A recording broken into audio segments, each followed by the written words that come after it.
So, Weldon, welcome. Awesome. I'm very glad to be here. Thank you for having me. So, tell us about this. You were in prison for 13 years and then decided to just turn yourself completely around and create this Yeah. prosperity mindset like I've never seen. Hey, that's kind of it in a nutshell. We can just end the podcast there. There's the story, right? uh, so yeah, but that's kind of what happened in a 30,000 foot perspective. I was a real knucklehead growing up. I was a ninth grade high school dropout, started running the streets and using drugs and drinking, the typical knucklehead kind of stuff. And when I was 23 years old, again, being a ninth grade high school dropout, didn't have a lot of direction in my life, no real career path or trade or anything. And one night at 23 years old, I was high on cocaine and picked up a guy hitchhiking. He and I got the bright idea to hold these 2 men at gunpoint.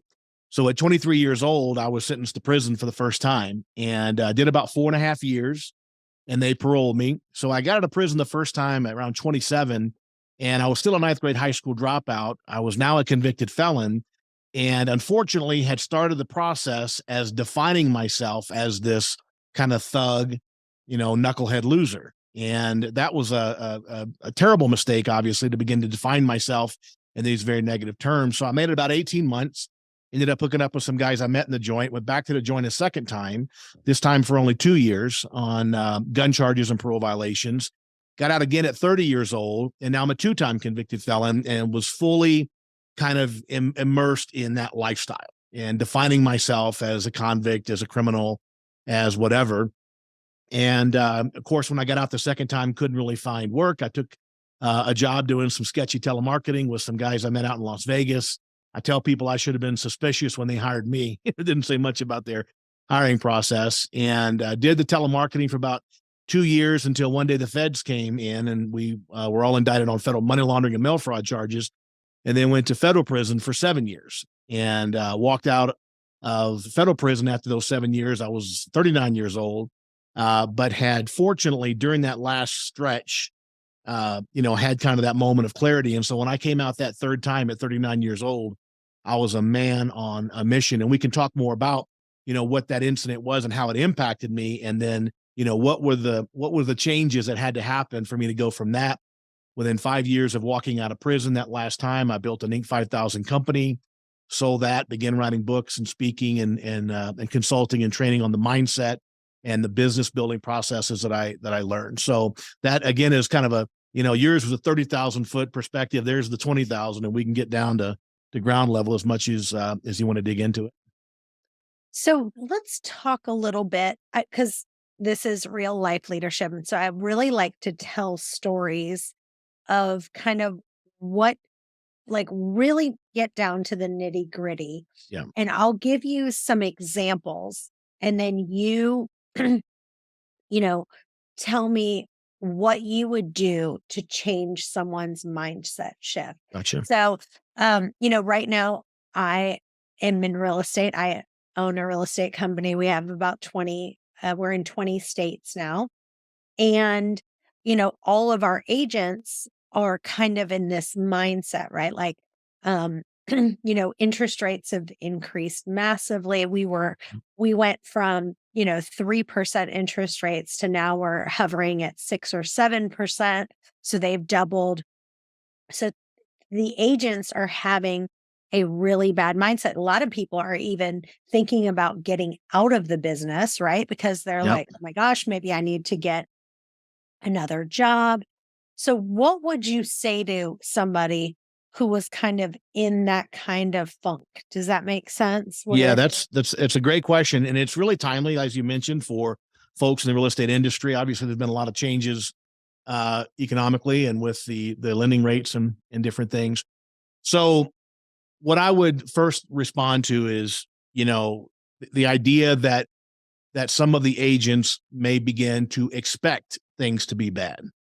And expectations are really kind of a crazy thing, right? Because they tend to manifest themselves for better or for worse. That's why our mothers always told us, be careful what you wish for. And there is such a thing as a self-fulfilling prophecy. And I expect bad things and bad things happen.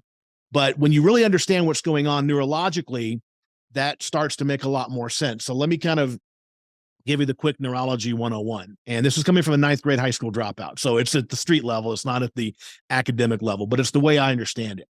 So when we have a thought, any thought in our brain, it sends an impulse to a part of our brain called the hypothalamus. So you have this thought, good, bad, happy, or sad, and it shoots a little bolt of electricity, basically, this very powerful electromagnetic field up here. And it shoots a little bolt of electricity into the hypothalamus. The hypothalamus begins to secrete chemicals that trigger the corresponding emotion. So as an example, if I have a thought, I'm very happy and very loving towards someone or something, my brain starts producing dopamine and endorphins, and my emotional state is now happy and loving. The emotional state is a chemical reaction to the thought. If I get angry or if I get mad at something or someone, my brain starts producing epinephrine and adrenaline. And now my emotional state is angry, right? Or scared or whatever. So it's really important to understand that the emotions do not happen in a vacuum. They are a chemical reaction in our brains based on the thought. So the thought triggers the emotion, literally, does it internally in the brain. You can't control it. Once the chemicals start, they kind of have a life of their own. But then the emotion starts driving the behaviors, right? So as an example, if I have a happy, warm, and loving thought, my wife walks in the room, and now my chemicals in my brain, I'm full of dopamine and I'm feeling loving. When we get off this call, I don't ignore her. I walk over and say, hey, babe, I didn't realize you were coming down here today to the office or whatever, right? So now my behaviors are a direct reflection of my emotions. If I'm angry at somebody or if I'm in a fight with somebody, I'm going to have, behaviors based on that emotional anger, right? Fight or flight, whatever the case may be. And then, of course, those behaviors drive some particular result. So thoughts trigger emotions, emotions trigger behaviors, behaviors, of course, trigger results. That's kind of a basic neurology 101 that we go through, according to neuroscientists, about 30,000 times a day. We have a thought about something, can be about money, can be about food, can be about love, and that produces a certain emotion that drives a particular behavior. That behavior over time produces results. It's not rocket science. It is brain science, but it's not rocket science. But here's the tricky part. Our behaviors and our emotions are a product of our thoughts, even if the thought is wrong. This is the really scary part about human nature. You can believe something that's untrue. You can believe a lie. You can believe something false. But even if it's false, if you believe it's true, it produces the corresponding emotions and behaviors, which of course trigger the results. Let me give you an example, and I think it'll make more sense. And then we'll translate this into business and sales and real estate.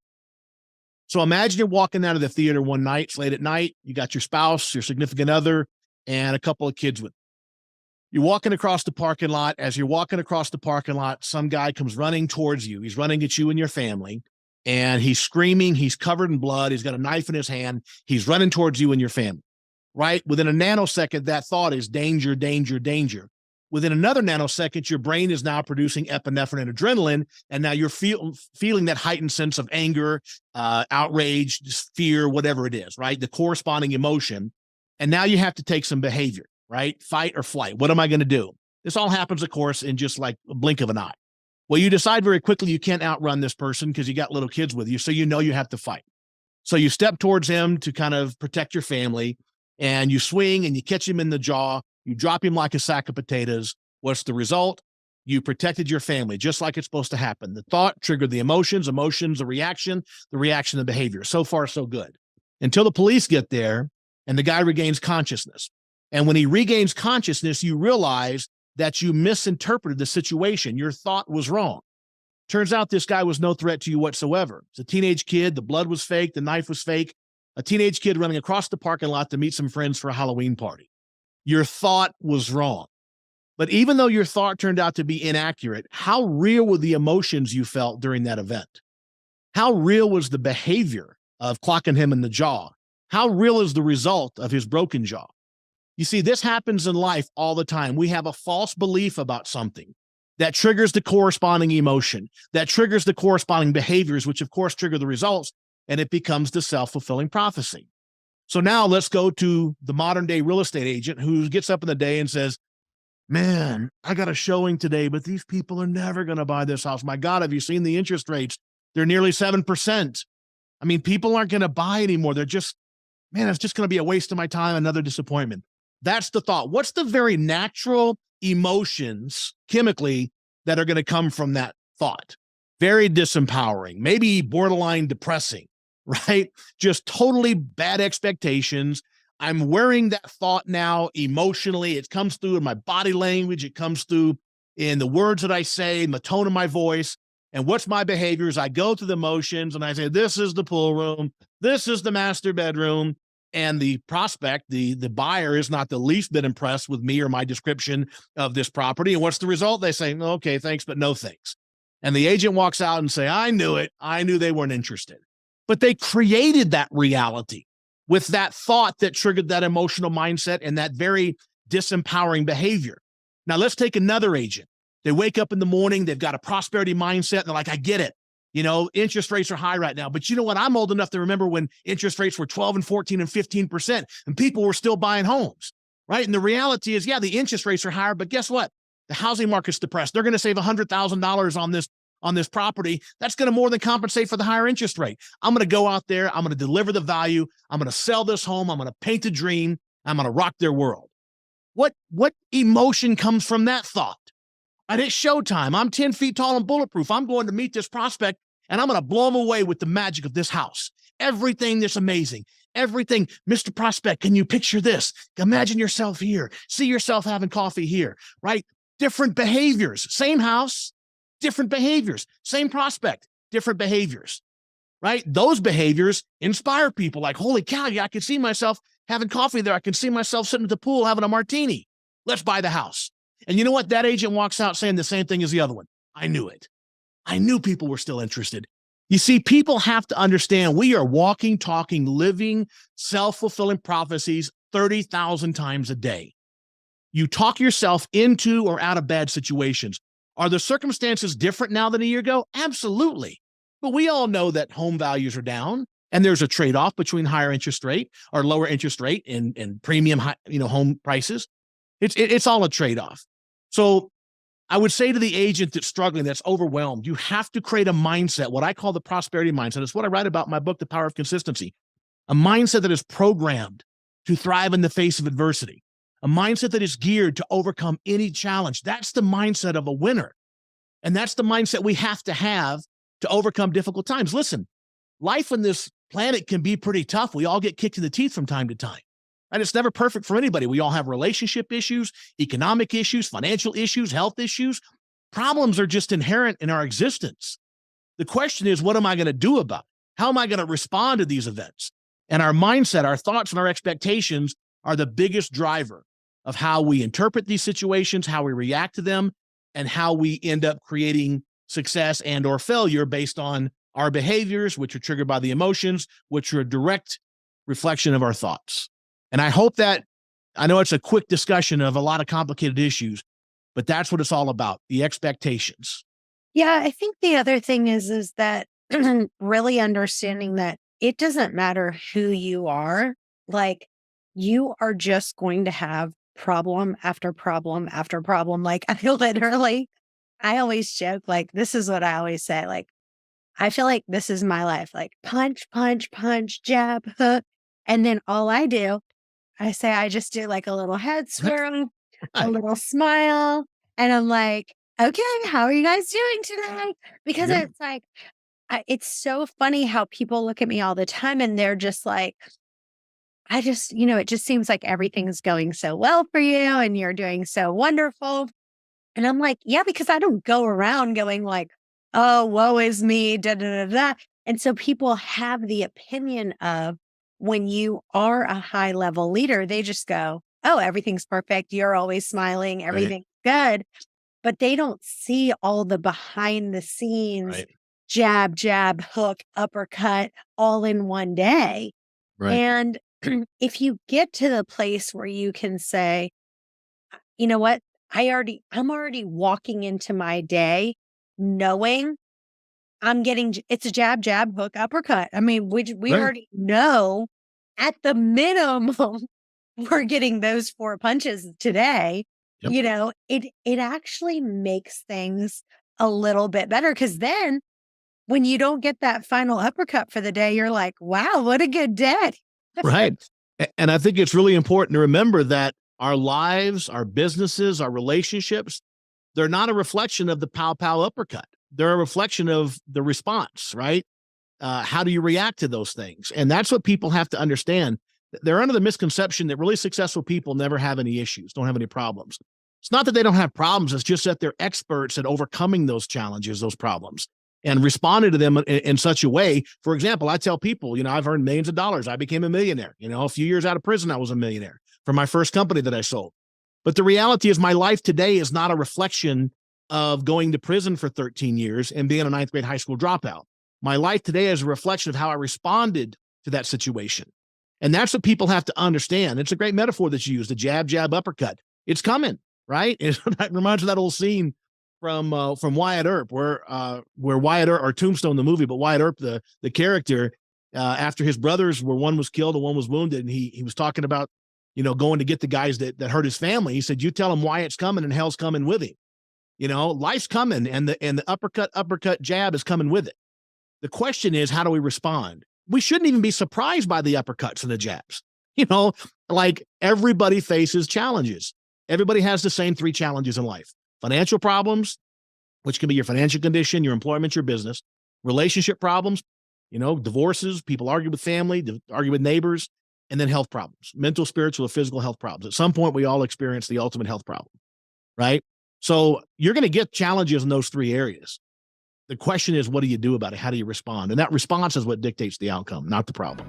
One of the books that you have, The Power of Consistency, you outline a 4-step process. You say there's focus, emotional connection, action, and responsibility. I want you to dive deep into that and give us a practical. I like everything to be a story and just practical. So give us something practical on someone, maybe even with like food, like if someone's struggling with, we're now going into Thanksgiving and the holidays and they're wanting to lose weight. How would you apply that 4-step process? Focus, emotional connection, action, and responsibility. Absolutely. So the first step is focus. Clarity is power. Concentration is power. 150 years ago, James Allen wrote that dispersion is weakness, concentration is power.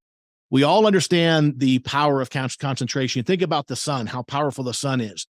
But think about how much more powerful it was when you were a kid with a magnifying glass, and you could harness that sun's energy, which was very powerful, but you could concentrate it.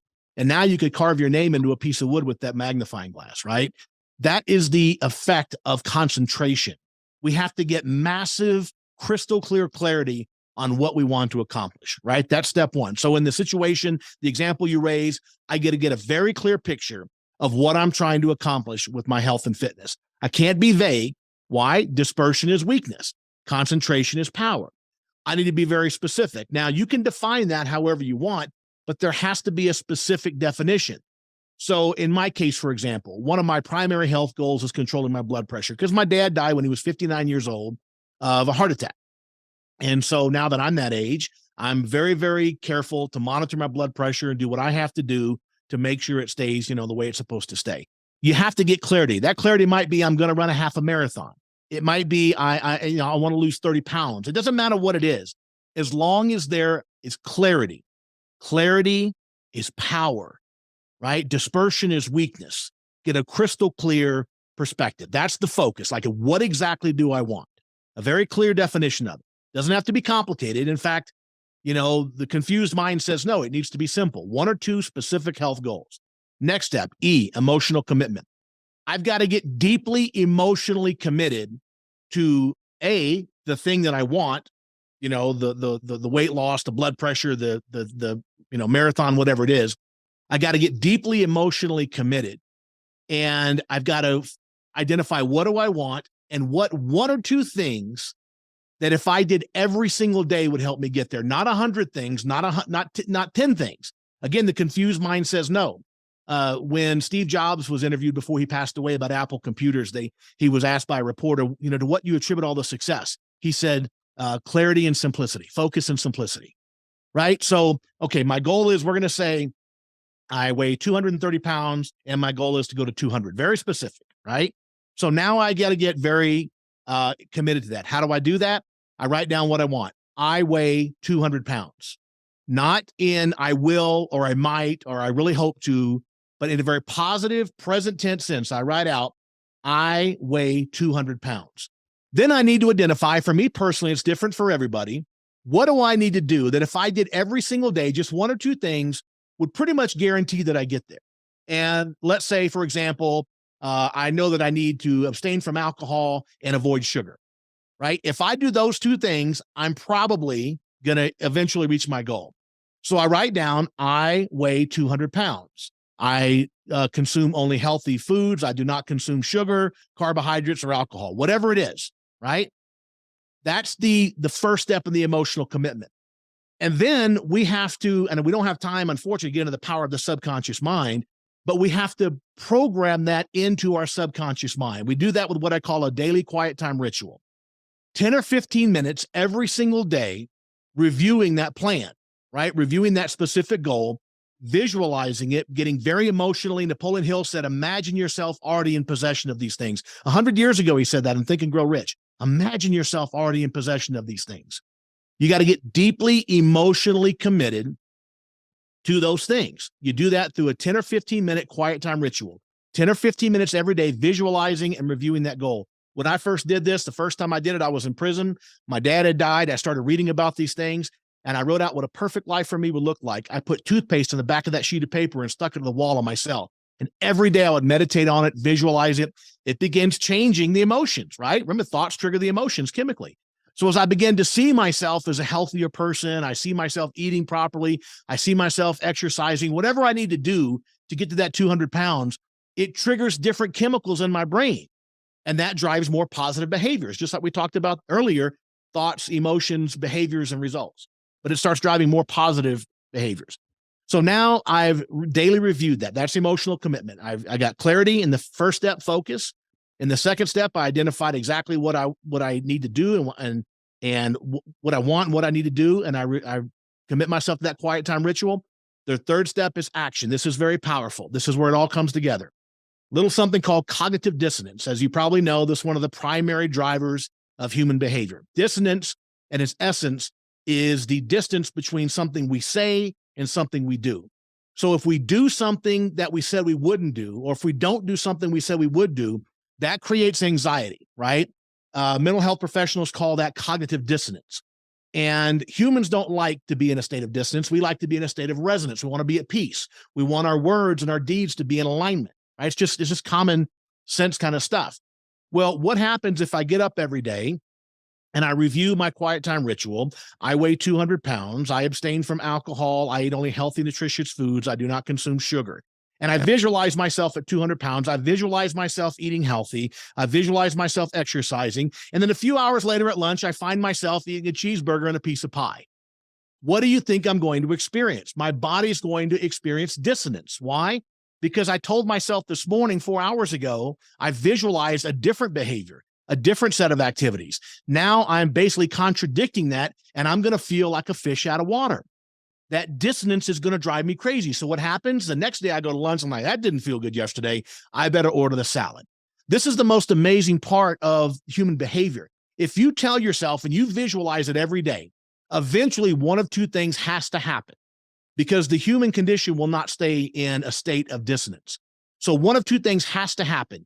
Either A, we have to start doing the thing, whatever the behavior is, or B, we have to quit doing the daily quiet time ritual. We have to quit lying to ourselves, right? And nobody wants to give up on the dream. If you stay focused on doing the daily quiet time ritual, visualizing the outcomes, visualizing the behaviors that are all geared towards achieving the thing you want, then Mother Nature takes over and starts driving those behaviors, because we'll do anything to avoid that feeling of dissonance, right? And that starts driving more positive behaviors. We all know if we drive the positive behaviors, the results can't be far behind, right? But sometimes people get back to a state of resonance. Rather than doing the thing that they told themselves they would do, they just quit reviewing the plan. They quit telling themselves anything positive. Now go eat the cheeseburger. Now go eat the pie. There's no dissonance. Why? Because you didn't tell yourself any different. So it's about personal accountability, setting a standard against which you live your life. And there's three main areas we talked about. We're talking about health now. It could be health, our business, and our relationships, the three key areas of our lives. You set the standard in this prosperity plan, what you want, what you need to do, and then you review it every single day, and Mother Nature will start driving those behaviors. because initially you'll screw up. We're human. But when you have the standard that you committed yourself to 4 hours ago this morning, you start driving those behaviors because dissonance feels really, really crappy. Resonance feels good. So that's focus, emotional commitment, the action, and the 4-step responsibility is simply what you and I have been talking about. Accepting that our life is not a reflection of our problems. Our life is a reflection of the decisions that we make about our problems. And whose responsibility is that? It's my responsibility to have better responses to the challenges I face in life. Better responses guarantee better outcomes. Now, that's a really condensed version of a program we teach in a couple of days, but that's the essence of it right there. And I write about this in The Power of Consistency. It's seemingly so simple that people often overlook it, but it's so powerful it can move mountains. I remember when The Power of Consistency came out, I got a call from a guy named Ed Nottingham. He's a PhD and a clinical psychologist, like a really, really smart guy. And he's written a book of it himself. He works for FedEx and teaches mindset to the executives there, leadership, from a very academic, neurologist kind of way. And he calls me up and he says, Mr. Long, I got to tell you, this book is the simplest explanation of the neuroscience behind decision making and the principles that are the underpinnings of rationally motive behavior therapy I've ever read in my life. And I'm like, there's a name for this stuff? It's just common sense. So I come from a very, very basic street level perspective, but it's been confirmed by many neurologists that I've worked with that say, man, that's the simplest way to explain what's going on up here. Get focused, deeply emotionally committed, take consistent action, let Mother Nature, cognitive dissonance help you drive those behaviors, accept responsibility for your decisions, because those decisions determine the outcome, not the problems that happen in the first place. And again, that's a really quick overview, but that's what happens. Awesome. Well, this has been great. Tell listeners where they can find you and where they can follow you. Yeah, easiest way is weldonlong.com, WELDON, weldonlong.com is my website. We're on all social media at Weldon Long. And of course, the books are on Amazon, or you can get links from the website and get there as well. Awesome. Well, you guys stay tuned. We've got another episode coming up in just a few. Bye-bye for now.